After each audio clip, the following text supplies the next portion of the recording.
Mi perra vida. Primera temporada 2025, episodio 1. Bienvenidos a la primera semana de Mi perra vida. En esta ocasión vamos a tener un relato que se llama Sangre pura, un poema de Viviana Collado Cabrera que se llama Entusiasmo, la reseña del libro de Remedios Zafra que se llama El Informe, y una frase robada de Manuel Azaña, y en el bonus track, como siempre, algunas fotos, y en la edición en audio tendremos el poema Pasión de Alfonsina Storni. Bienvenidos.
Sangre pura. Esos pequeños pueblos eran los últimos en recibir noticias, por lo general ignorados. No le ofrecían ningún interés a quienes orquestaron los últimos días. En el pasado, ya lejano, solo habían servido para enviar hombres, mujeres y niños que, cansados del hambre y el abandono, decidieron subirse con otros miles al tren asesino que los llevaría a saciar su pobreza, jamás a mejorar su condición humana. Esos paisanos, como los llamaban, jamás volvieron. Primero, porque apenas podían asomarse fuera de las fábricas y campos clandestinos que los explotaban, un poco menos que en su patria. Después, porque se volvieron eficaces e indispensables, es decir, invisibles. Esa gran tierra que quería ser grande otra vez, creyó que todo funcionaba gracias a su pureza, que les confería la superioridad de prescindir de aquellos que les manchaban su blanca tradición. Les distorsionaban el lenguaje y les alimentaban sus voraces vicios. Esos blancos y puros ya se habían aburrido de ver sus intestinas guerras por televisión o en sus pantallas. Con más tiendas de armas que cafeterías de cadena, contaban con un ejército entrenado por décadas en noticiarios y sagas de películas que los impulsaban a defenderse del enemigo que les ensuciaba sus sagradas escrituras. La gran mayoría, por miedo o por olvido, decidieron al inicio que el ejército desplazara a una decena de millones hacia el sur, a su podredumbre, de donde nunca debieron haber salido. Los cálculos más conservadores indicaban que ese éxodo tomaría décadas y muchos recursos.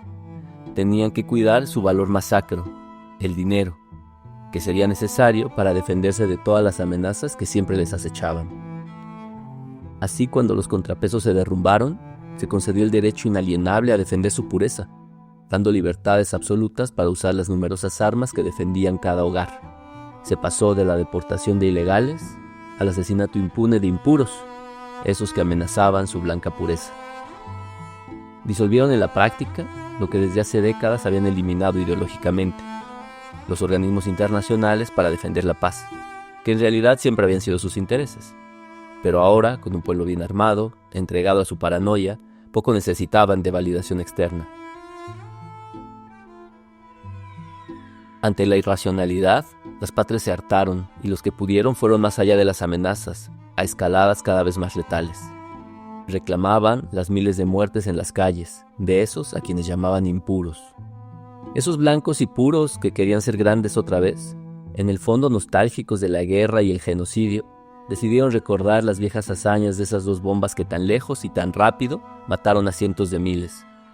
Solo que ahora muchas patrias de los impuros acribillados podían contraatacar. Armas muy costosas que llevaron la guerra a los que dictaban el orden. Por primera vez nadie había ganado esa mundial batalla, pero los blancos y puros ya no podían ser grandes. Ufanos de lo único que había quedado, su honorable linaje, apenas sobrevivían. Las mismas mentiras que iniciaron su purga étnica, décadas después les serviría para mantener y justificar la consanguinidad que comenzó a corroerlos desde dentro.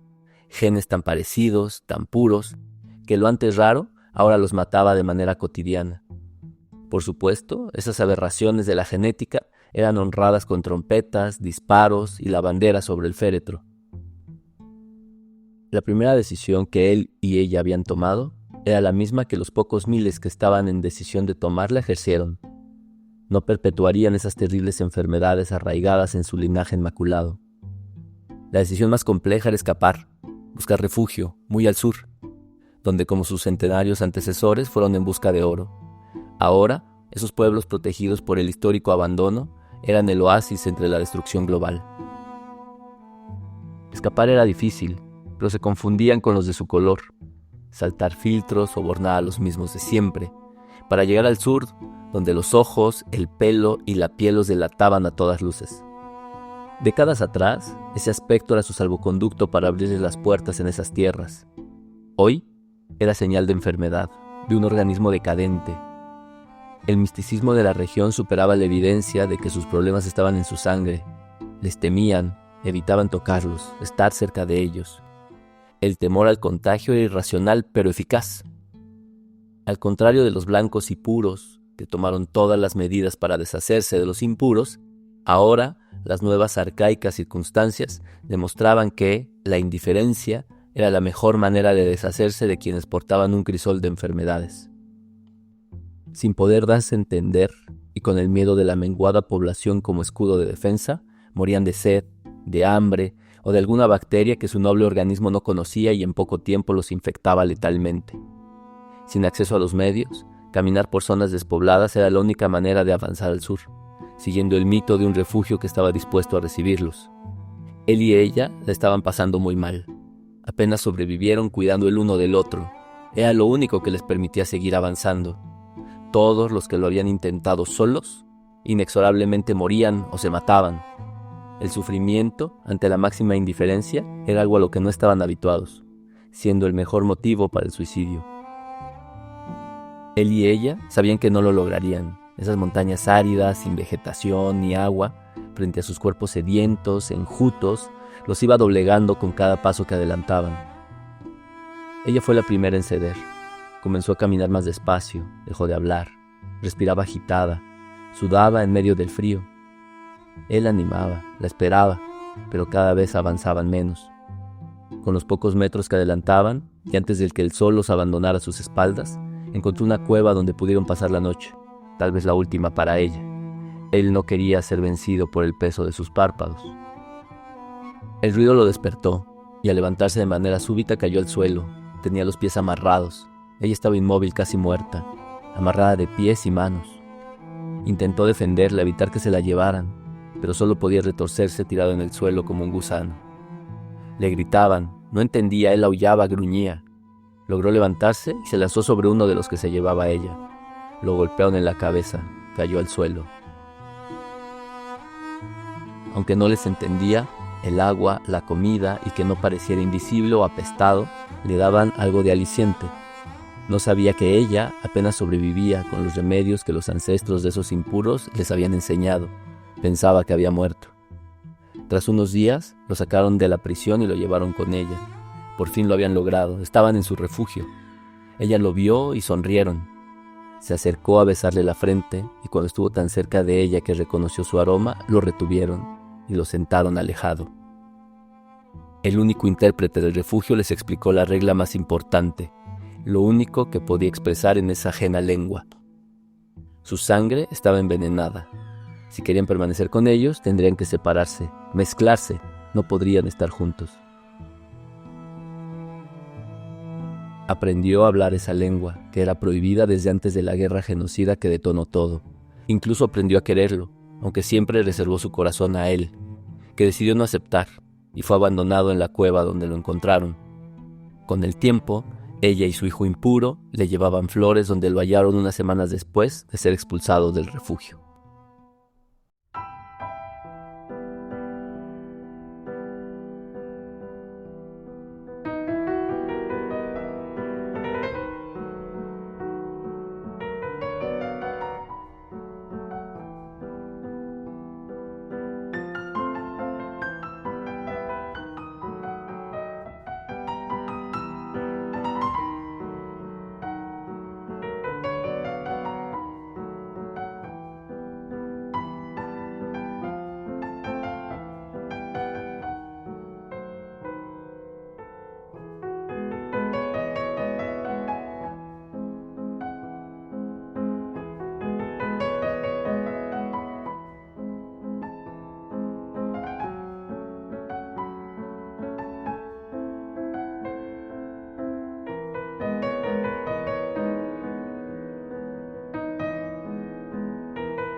Entusiasmo, de Viviana Collado Cabrera. Recuéstate sobre mi vientre, aquí, sobre los centros, donde confluyen tantas veces los dolores, donde se siembran entre espasmos las delicias. Acércate aún más y palpa mi piel con el asombro de quien llega a la tierra, sobre la que edificará su casa. Apoya tu mejilla en el costado y huele conmigo la ferocidad dulce del deseo, la vida aconteciendo entre chispitas de carne, el regalo de la salud de nuestras ganas. Guarda estos instantes en ti, porque volverán a pasarnos por el corazón cada vez que dudemos. Ven, deja que mi cuerpo se arquee y te proyecte como una flecha hacia el futuro.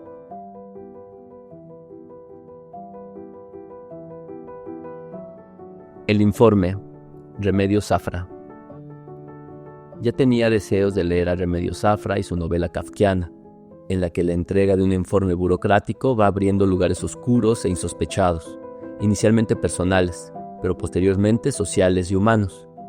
Transforma así una actividad anodina en una profunda crítica al sistema en que nos encontramos enfrascados. Es profundamente reflexiva y suficientemente realista para hundirnos en ese agujero que es la vida moderna, así como a los atavíos que nos impiden tener una aproximación más saludable con la entrecomillada realidad. Al ser una obra alejada del canon anglosajón, que para mejorar sus índices de ventas se promociona como el manual de respuestas a todos los problemas del mundo y el desasosiego que lo acompaña, Remedios Zafra simplemente nos abandona en ese árido y oscuro espacio que es la vida contemporánea, lo cual es de gran valor, ya que contrasta con las pantallas que nos llevan a las antípodas, haciéndonos creer que esto es un paraíso idílico. En resumen, un estupendo libro.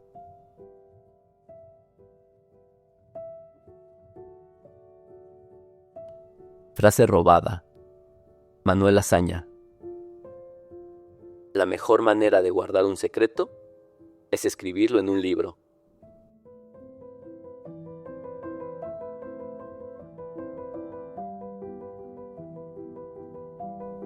Bonus track. Pasión. Alfonsina Storni.